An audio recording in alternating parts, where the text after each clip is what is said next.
नमस्कार। आप देख रहे हैं आपका अपना राष्ट्र टीवी और मैं हूं आपके साथ अक्षय ठाकुर। हम बात कर रहे हैं गोवा की आज की बड़ी खबर की। एसिड अटैक की घटना के बाद से हड़कंप मचा हुआ है। हालांकि इस पूरे मामले की छानबीन की जा रही है, लेकिन उससे पहले अब तक कोई स्पष्ट जानकारी निकलकर सामने नहीं आ पा रही। दरअसल आज सुबह एक 17 वर्षीय छात्र पर एसिड से अटैक किया गया था, जिसे एक गंभीर हालत में जीएमसी में भर्ती कराया गया है, जहां पर उसकी हालत नाजुक बताई जा रही है। उधर इस घटना के पीछे का सच क्या है, अब तक पुलिस इस तक नहीं पहुंच पाई है। हालांकि एसपी नॉर्थ मौके पर मुआयना करने के लिए पहुंचे थे, लेकिन उन्होंने मीडिया से बातचीत करने से इनकार कर दिया था। आखिर इस घटना के पीछे का सच क्या है, हम इसी को लगातार समझने की कोशिश कर रहे हैं। तुकाराम मराठे हमारे संवाददाता इस पर ज्यादा जानकारी के साथ जुड़ गए हैं। तुकाराम, आखिर वो कौन कौन से एंगल्स हैं जिनको ध्यान में रखकर पुलिस छानबीन में जुटी है? अभी तो एक एंगल सामने आ रहा है होता लॉ अफेयर का। जैसे कि हमने पहले कहा था कि पहले जब सुबह ये इंसिडेंट हुआ तो किसी को कुछ समझ नहीं आया कि क्यों हुआ। जैसे कि हमने स्कूल में भी पूछताछ करने की कोशिश की तो वहाँ पे कहा कि इस बच्चे की किसी से कोई दुश्मनी नहीं थी, ना ही कोई झगड़ा किसी से था। तो एक जो मोटिव है वो समझ नहीं आ रहा था, लेकिन ज़्यादा जानकारी इकट्ठा करने के बाद ऐसे समझ आ रहा है कि कहीं ना कहीं ये एक लव अफेयर हो सकता है, फिर लव एंगल हो सकता है। क्योंकि हमने जब बातचीत करने की कोशिश की तो ऐसे समझ आया कि उसकी एक दोस्त थी जो पहले से उससे प्यार करती थी। जब उसने उससे प्रपोज किया तो उसको उसने रिजेक्ट कर दिया। जब उसका रिजेक्शन हो गया तो उस रिजेक्शन को उसको सह नहीं पाई और उसने कहीं ना कहीं जाके सुसाइड कमिट किया। तो उसके बाद ऐसा लग रहा है कि अभी ये जो इंसिडेंट हुआ कहीं ना कहीं जो उस लड़की की फैमिली है या फिर लड़की की कोई दोस्त हो सकता है, करीबी दोस्त, जिसको उसकी मौत से बहुत बड़ा दुख हुआ है, वो इस पे एक रिवेंज के तौर से भी ये घटना हो सकता है। अक्षय जी। कि इस घटना के पीछे कुछ अन्य कारण भी हो सकते हैं। प्रेम प्रसंग से जुड़ा ये पूरा मामला बता रहे हैं और आप कह रहे हैं कि हो सकता है कि कोई दोस्त ने रिवेंज की खातिर इस तरह की घटना को अंजाम दिया हो। पुलिस से बातचीत हो पा रही है? कुछ पुलिस की तरफ से इस संबंध में जानकारी दी जा रही है? अभी तक तो पुलिस की तरफ से कोई स्टेटमेंट बाहर नहीं है। उनका इतना ही कहना है कि जब तक उनको पक्का सबूत ना मिले, कोई पूरी जांच हम्म। होने के बाद ही वो पता चलेगा। अभी तक तो कोई स्पेकुलेशन बाहर नहीं डाल रहे। वो इतना ही कह रहे कि हमारी इन्वेस्टिगेशन चालू है, जब तक हमें तो सबूत मिल जाएगा। कोई कहानी एक किसी व्यक्ति से या फिर कोई जो अटैकर है वो जब हम्म। कस्टडी में आ जाएगा और उससे जब पूछताछ करेंगे और उसके बाद जो इन्फॉर्मेशन बाहर आएगा उसके बाद ही वो लोग जो मीडिया के सामने आकर अपना स्टेटमेंट देंगे। लेकिन अभी के लिए तो उन लोगों ने इतना ही कहा है कि उनके इन्वेस्टिगेशन काम चालू है और जल्दी से जल्दी जो अटैकर था उसको पकड़ने की कोशिश चालू है। बिल्कुल, आधिकारिक तौर पर तो पुलिस जानकारी देगी, लेकिन जो एंगल अब इसमें सामने आ रहा है, आपने जानकारी दी कि कुछ इस तरह की खबरें भी हैं। हालांकि राष्ट्र टीवी इस बात की पुष्टि नहीं करता इन दावों की जब तक पूरी तरह से जांच सामने नहीं आ जाती। लेकिन इस तरह की खबरें हैं कि ये प्रेम प्रसंग से जुड़ा मामला था और जैसा तुकाराम ने बताया कि एक लड़की ने प्रपोज किया था, उसने इनकार किया था, जिसके बाद लड़की ने सुसाइड किया था। इस तरह की जानकारियां सामने आ रही हैं, तो इसमें परिवार के लोग भी तो हो सकते हैं। कुछ इस तरह की भी हो जानकारी, सकते हैं। खबरें। हाँ, परिवार परिवार के लोग भी हो सकते हैं या फिर उसका कोई दोस्त भी हो सकता है जो उस लड़की से बहुत ज्यादा नजदीक था। कह नहीं सकते कि एग्जैक्टली कौन हो सकता है, क्योंकि अब तक तो कोई इन्फॉर्मेशन पक्का इन्फॉर्मेशन बाहर नहीं आ पा रहा है। लेकिन जो भी इन्फॉर्मेशन हम्म। हमें मिली है हमारे सोसाइटी की तरफ से तो वो इतनी ही मिल चुकी है। लेकिन इस पे भी हम 100% दावा नहीं कर सकते कि ये कहानी सच्ची हो सकती है या फिर ये एंगल पे हो सकता है। लेकिन ये जो हम्म। हमने एंगल बताया वो जो इन्फॉर्मेशन हमें हमारे सोर्स से मिले, जहाँ हमारे जो गांव में जाके हमने उसकी जब छानबीन की, स्कूल में जाके छानबीन की, वहाँ से जो इन्फॉर्मेशन मिला उस इन्फॉर्मेशन के आधार पे ये सब मैंने आपको बताई है। लेकिन इसका हम्म। पक्का या फिर ठोस कुछ कह नहीं सकते। नहीं, लेकिन लव एंगल की बात तो सामने आ रही। स्थानीय विधायक से भी हमने बातचीत करने की कोशिश की थी इससे इस पहले। राजू वेंकटेश भी हमारे साथ जुड़े हुए हैं। राजू, उन्होंने तो इशारा यही किया था और शायद घर वालों से बातचीत के बाद ही उन्होंने जानकारी दी थी, स्थानीय विधायक ने। जी। अक्षय जी, जैसे हमने वहाँ के लोकल के एमएलए से जब ये वो विजिट कर रहे थे तो उनसे हमें इंफॉर्मेशन मिले कि ये लव एंगल है, जैसे पहले भी बताया था। तो लेकिन अभी कंफर्मेशन नहीं कह सकते, क्योंकि वजह ये भी हो सकता है क्योंकि लव एंगल था कि या नहीं था। अभी फैमिली के द्वारा तो हमको लव एंगल का तरह हमको डिटेल मिला गया, जैसे एमएलए ने, लोकल एमएलए का। लेकिन हम इसकी हाँ। पुष्टिकरण नहीं कर सकते क्योंकि जब तक हमको उसकी वजह ना मिले, क्यों किया, किसने किया, काय के लिए किया, ये सब रीजन आना जब भी इन्वेस्टिगेशन होगी, जब भी पुलिस के द्वारा इंक्वायरी होगी और क्यों किया गया, उसके बाद ही हम बता सकते हैं कि ये लव एंगल था या नहीं था।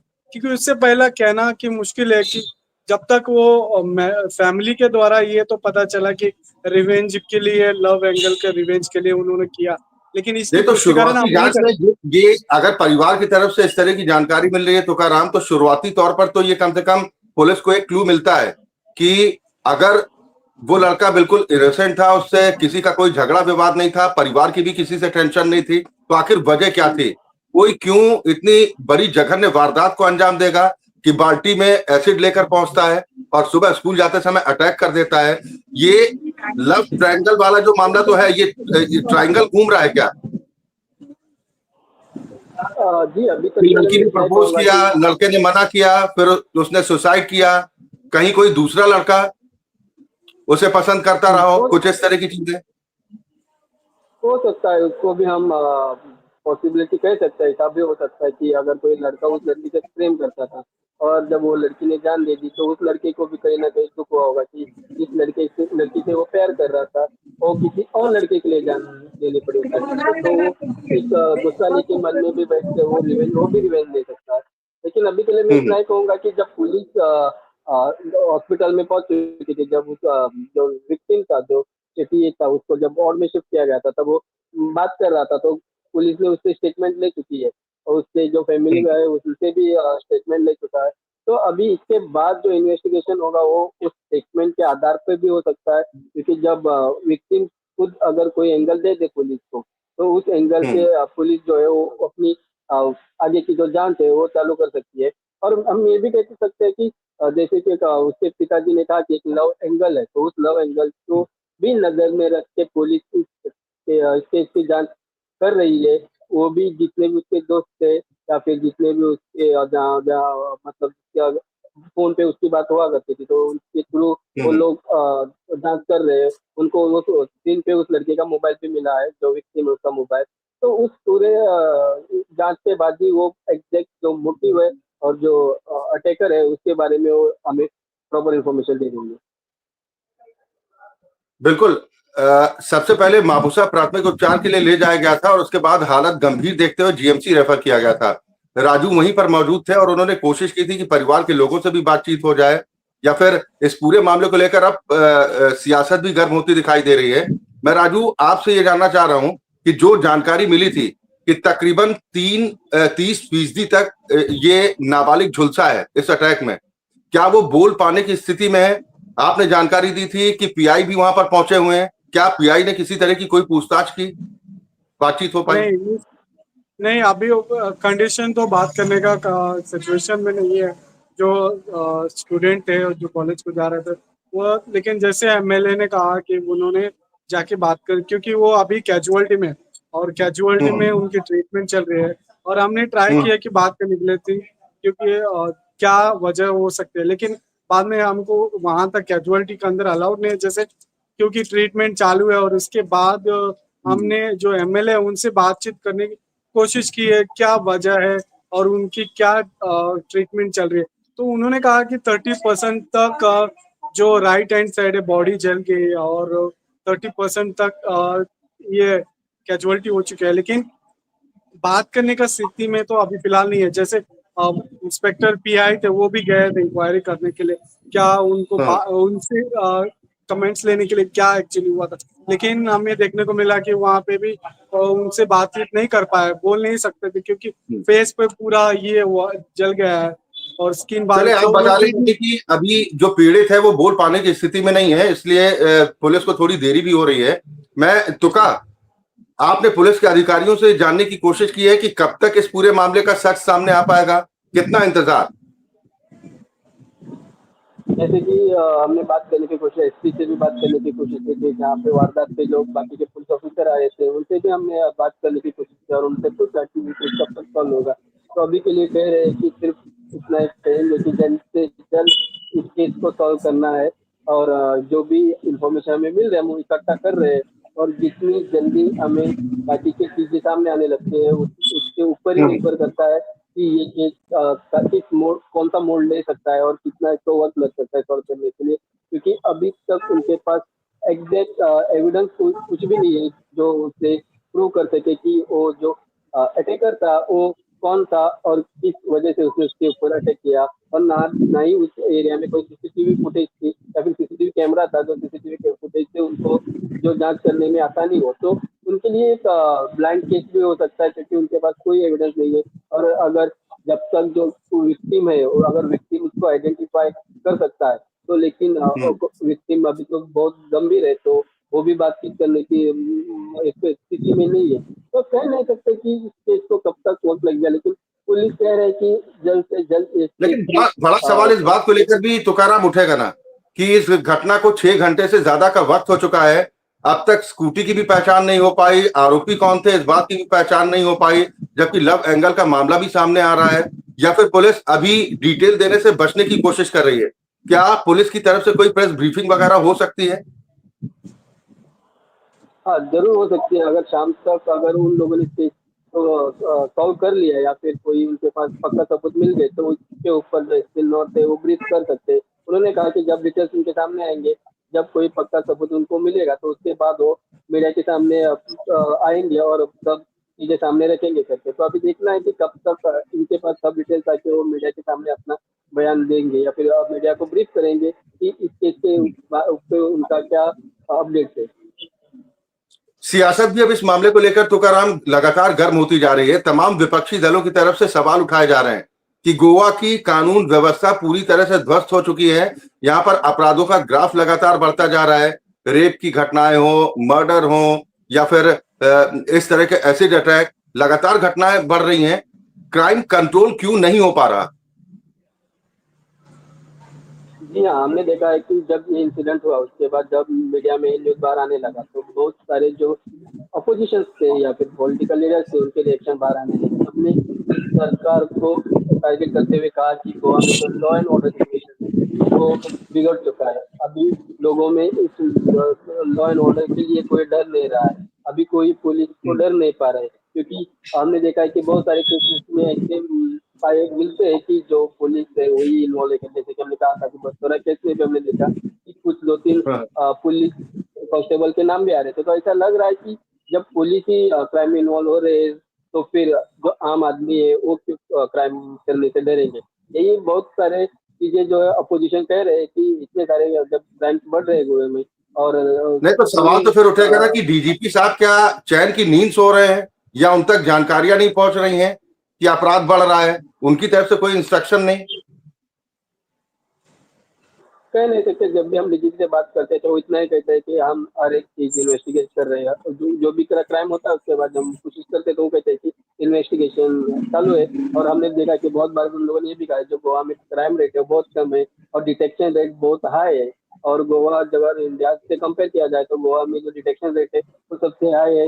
ये सीएम प्रमोद साहब खुद कहते हैं, लेकिन जब डिटेक्शन इतना हाई है तो फिर भी क्राइम बढ़ रहे, क्राइम रुक नहीं रहे। तो इसका मतलब सिंपल है कि लोगों को कानून के ऊपर से कोई डर ही नहीं रहा, इसके लिए तो क्राइम बढ़ रहे, तो डिटेक्शन तो होते ही रहेंगे, डिटेक्शन में कोई बात नहीं, नहीं लेकिन तो हालात फिर क्राइम कैसे रोकना सुधरेंगे? थोड़ी सवाल तो इसी बात को लेकर राजू उठेंगे ना कि लोगों में भी डर पैदा होगा कि वो घर से बाहर निकल रहे हैं, सुरक्षित है भी या नहीं।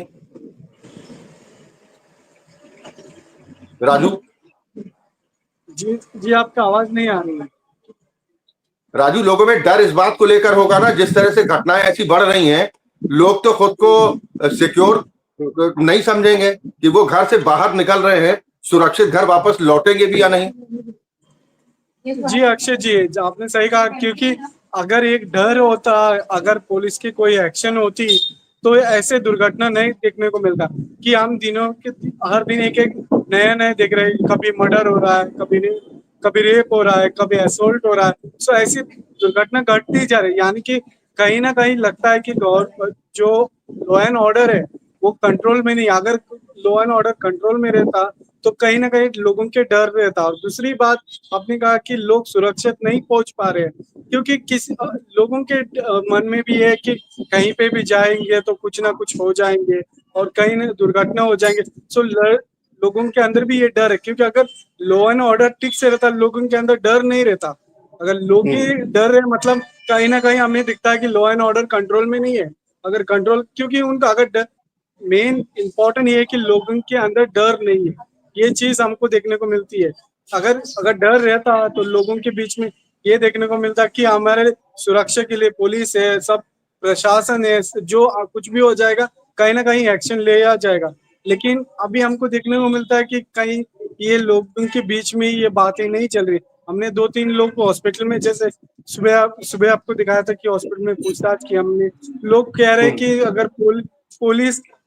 अगर पुलिस प्रशासन स्ट्रिक्ट रहती, कोई ना कोई एक्शन लेती, तो ऐसी दुर्घटना देखने को नहीं मिलता। ऐसा लोगों के बीच में हमको सुनने को मिला। तो हमें लगता है कि कहीं ना कहीं पुलिस क्विक एक्शन और स्ट्रिक्ट एक्शन लेना चाहिए ऐसी दुर्घटना पे, ताकि लोगों के बीच में एक डर रहे, ऐसी दुर्घटना ना पहुंच सके। बिल्कुल बिल्कुल, सवाल इसी बात को लेकर अच्छा जी। अगर इस तरह की घटनाएं बढ़ेंगी तो तुकाराम, इसका असर तो जो बाहर से टूरिस्ट आते हैं गोवा घूमने के मकसद से, अगर उन्हें लगेगा कि गोवा में क्राइम ज्यादा बढ़ रहा है तो उसका इफेक्ट भी तो पड़ेगा। जरूर जरूर, जब ऐसा कोई क्राइम घटने लगता है गोवा में तो न्यूज में वो बाहर आने लगता है। आज तो डिजिटल का जमाना है, न्यूज फटाक से हर एक कोने, देश के हर एक कोने में जल्दी से जल्दी पहुंच जाता है। लेकिन जब ऐसे क्राइम बढ़ते रहेंगे तो जो टूरिस्ट गोवा में आ रहे हैं वो एक कहीं ना कहीं पे अनसेफ फील करने लगेंगे। उनको लगेगा कि अगर हम गोवा में गए टूरिस्ट बन के या फिर घूमने के लिए गए, क्या पता कि हम फिर वापस अपने घर आ पाएंगे कि नहीं पाएंगे, क्योंकि हम देख रहे हैं कि कहीं ना कहीं पे मारपीट हो रही है, कहीं ना कहीं पे चोरी हो रही है, कहीं ना कहीं पे मर्डर हो रहे हैं। तो क्या सेफ्टी वजह होगी जिसके लिए हम गोवा जाए और वापस सेफली रिटर्न आ सके। हमने ये भी देखा है कि कुछ दिन पहले जब होटल में भी जब खाना खाने लोग गए थे, वहाँ पे भी मारपीट हुई थी।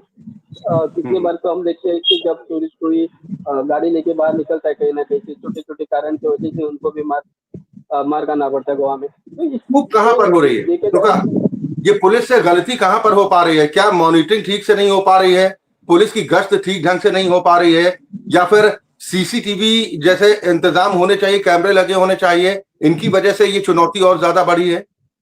पुलिस को किस बात पर ज्यादा फोकस करने की जरूरत है? अगर मैं इतना ही कहूंगा कि जो चूक हो रही है वो पुलिस की तरफ से भी हो रही है, जो लोग हैं उनके तरफ से भी हो रही है, क्योंकि मानसिकता जो लोगों की है वो कहीं ना कहीं बदलने की जरूरत है। आजकल लोगों के पास पेशेंस नहीं है, छोटी छोटी कारणों की वजह से वो झगड़ने के लिए आगे निकलते हैं।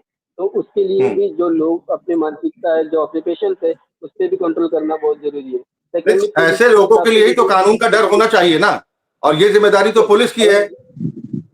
तो वहीं पे आ रहा हूँ मैं कि दूसरी साइड से अगर देखा जाए तो पुलिस की तरफ से भी, क्योंकि पुलिस कहीं ना कहीं फेल होते जा रहे हैं अपने लिए। हम देखते हैं कि हर कहीं जब क्राइम बनता है, क्राइम बनता है तो कोई ना कोई बेल पे बाहर ना निकल पाता है, या फिर कहीं ना कहीं केस उलट पुलट हो जाती है और जो एक्यूज होते हैं वो बाहर निकल जाते हैं। तो उसमें जो डर होना चाहिए था कानून के, इसके लिए वो अभी डर उतना दिखाई नहीं दे रहा है। तो उसके लिए भी जो लोगों की मानसिकता है वो भी बदल रही है। सेकंड, जहाँ हर एक एरिया में सीसीटीवी की जरूरत होती है, ताकि उससे पता चले जब कोई क्राइम हो जाता है तो उस क्राइम में जो मेन एविडेंस होता है वो होता है उस समय का सीसीटीवी फुटेज। जब सीसीटीवी फुटेज सामने आने लगता है तो पता चलता है कि पुलिस को कि कौन इसमें दोषी है। तो जब ये सीसीटीवी कैमरा हर जगह पे लगने लगेंगे तो तब जाके लोगों के मन में पता चलेगा कि कहीं ना कहीं पे मुझे कोई ना कोई देख रहा है। तो अगर मैं कुछ गलत कर रहा हूँ तो मेरी किसी ना किसी सीसीटीवी में मेरा रिकॉर्डिंग हो रहा है। तो उस डर से भी लोग कहीं ना कहीं गलत चीजें करने से डरेंगे। बिल्कुल उसी डर की बात हम कर रहे हैं कि जो अपराधी प्रवृत्ति के लोग हैं या ऐसी मानसिकता के लोग हैं, उनमें कानून का डर तो होना चाहिए। किसी निर्दोष को नहीं परेशान किया जाना चाहिए, और पुलिस की जिम्मेदारी है। और जो आपने कहा कि कुछ घटनाएं ऐसी होती हैं जो लोगों को भी कम से कम जो सामाजिक स्तर पर भी खुद विचार करना होगा कि इस तरह की घटनाएं भी सामने आती हैं, इनका सारा ठीकरा किसी एक पर फोड़ना ठीक नहीं है। बदलाव कई स्तर पर होने की जरूरत है। लेकिन क्या उम्मीद की जाए तुकाराम इस पूरे मामले को लेकर? विपक्षी दलों की तरफ से जो विरोध तो जाहिर कर दिया गया, सिर्फ आलोचना कर दी गई, उसके बाद ड्यूटी खत्म। अभी तुकाराम। तक तो हम इतने दिन से वही, अभी इतने दिन से हम वही देख रहे हैं कि अगर कोई घटना घटती है, अपोजिशन आते हैं, ट्वीट कर देते हैं या फिर डिजिटल मीडिया पे अपना पोस्ट डाल देते हैं या मीडिया में जाके बाइट दे देते हैं, लेकिन उसके बाद वो फिर से अपने घर में अपने कमरे में चले जाते हैं। उनके ना कोई आवाज होता है, ना कोई फॉलो अप होती है, और ना ही सरकार से कोई वो जवाब पूछते। तो उसकी वजह से कहीं ना कहीं सरकार भी सुस्ती में आ गई है, क्योंकि उनको पता है हम कुछ भी करें हमें कोई पूछने वाला नहीं है, कोई कुछ कहने वाला नहीं है।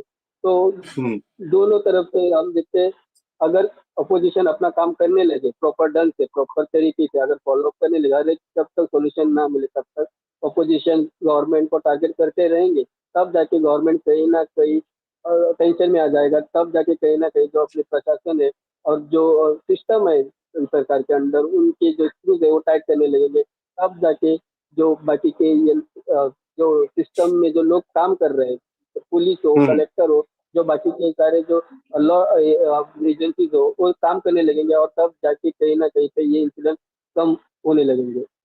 अब इस पूरे मामले को लेकर क्या उम्मीद करें कि क्या आज शाम तक पुलिस की तरफ से कोई आधिकारिक जानकारी दी जा सकती है इस पूरे घटना को लेकर, कि आरोपी कौन था, उसे अरेस्ट किया गया या नहीं किया गया, इस तरह की कोई जांचें, इस पूरे घटना का जो रहस्य अब तक बना हुआ है, क्या वो उसका सच सामने आ सकता है? उम्मीद करें आज।